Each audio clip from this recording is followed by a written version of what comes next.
Magandang araw, mga kasari-sari. Kamusta na po kayo? Kamusta ang inyong buhay, ang inyong tindahan?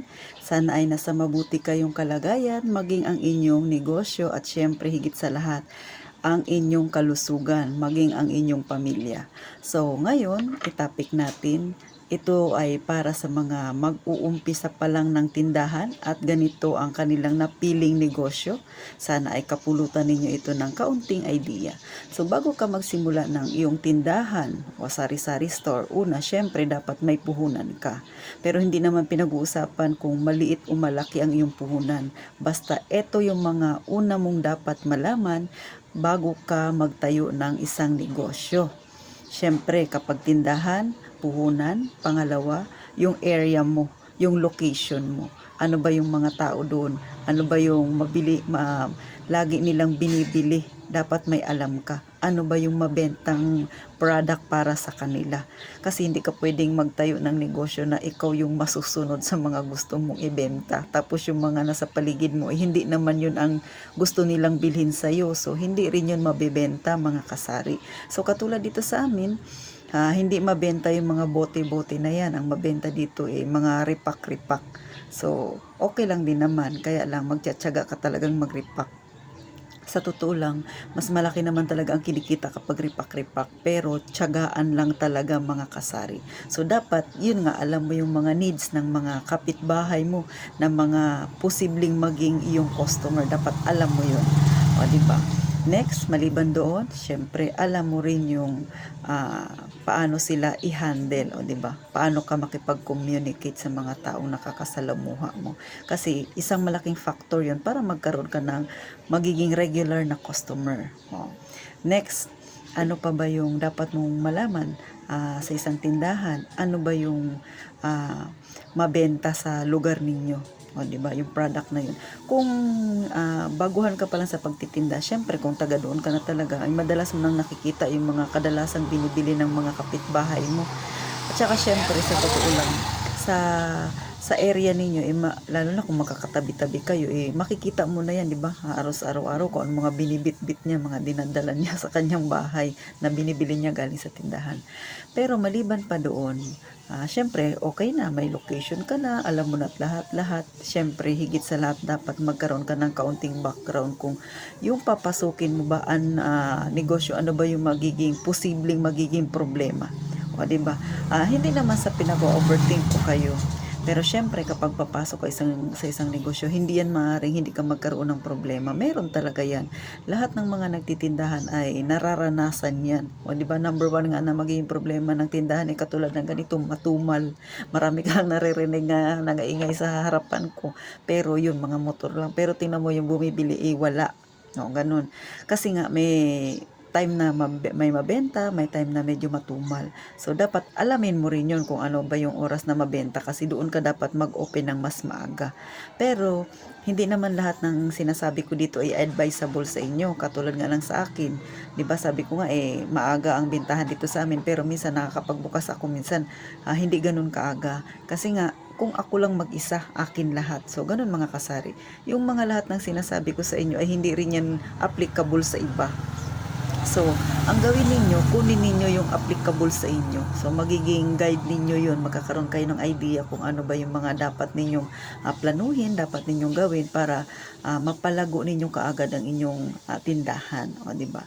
So, sa pangalawang magiging problema, maliban sa tumal, magiging problema pa ng isang paninda, yung paninda ninyo yung naabutan kayo ng expiration. So, ganun. Pero kung yung paninda nyo naman mga fast moving, hindi yun madaling, hindi yun agad-agad na maabutan expiration.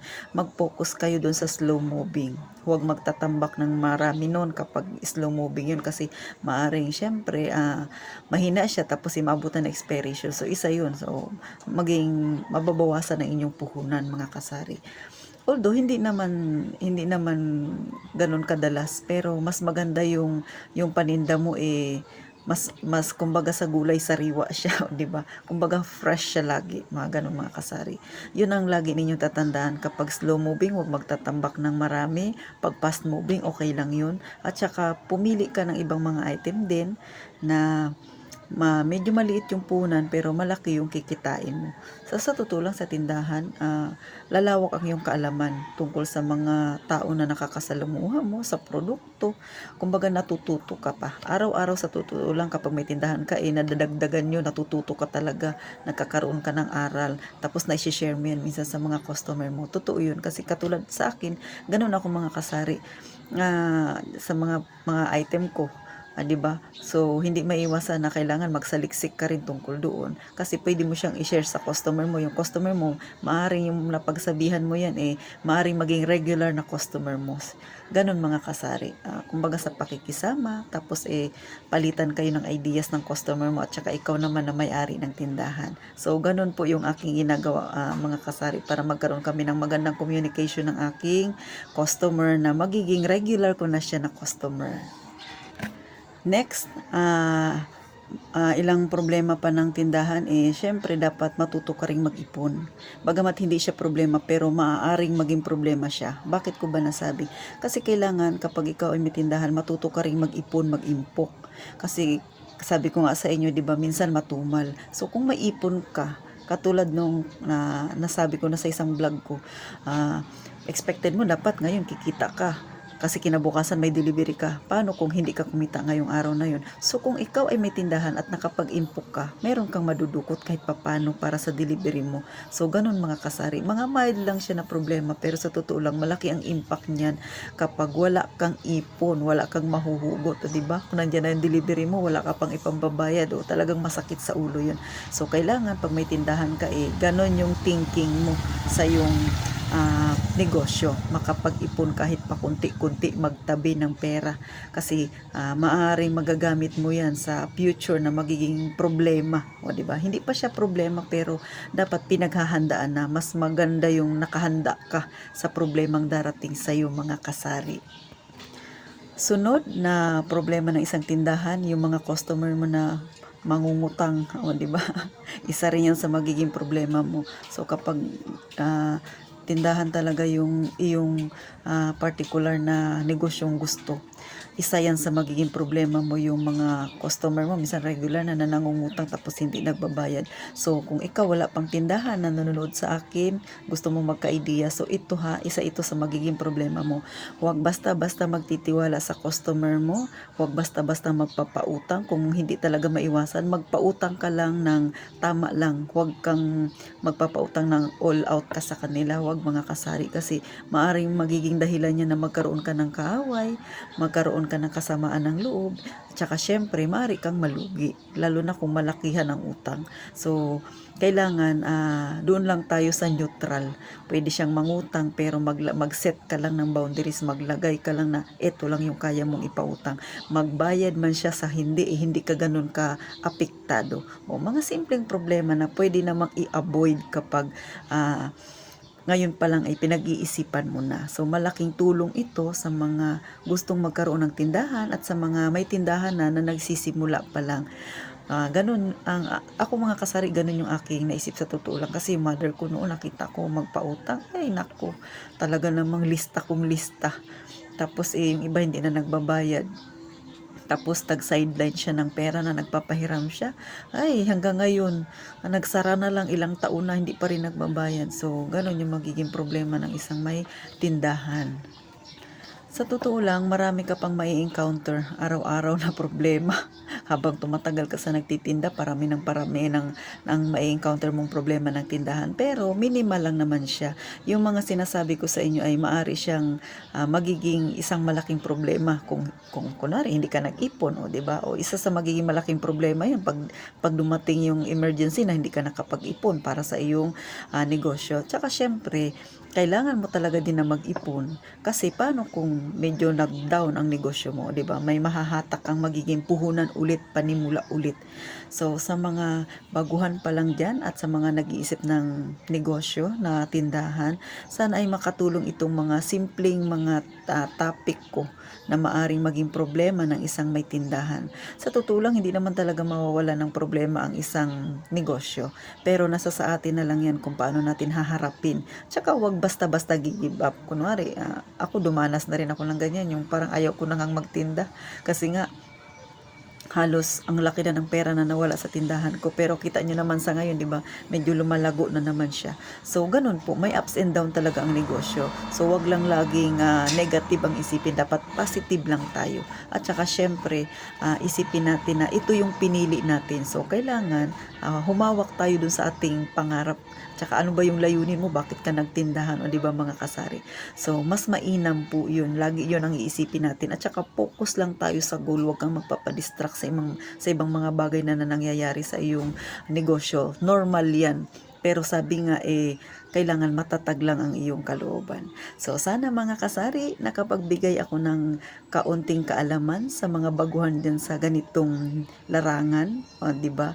At sana mapalakas ko naman ng iba diyan, ang ibang kalooban diyan na napanghihinaan, yung medyo nakakaranas din ng down sa kanilang paninda.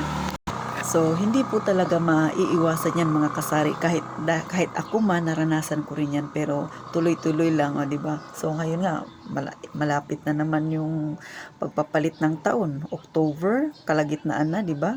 O, nasa third week na nga pala tayo. O, November, December, by 1st January, magre-renew na naman tayo mga kasari ng ating permit. O, di ba? So, yun na naman, sakit sa ulo na naman.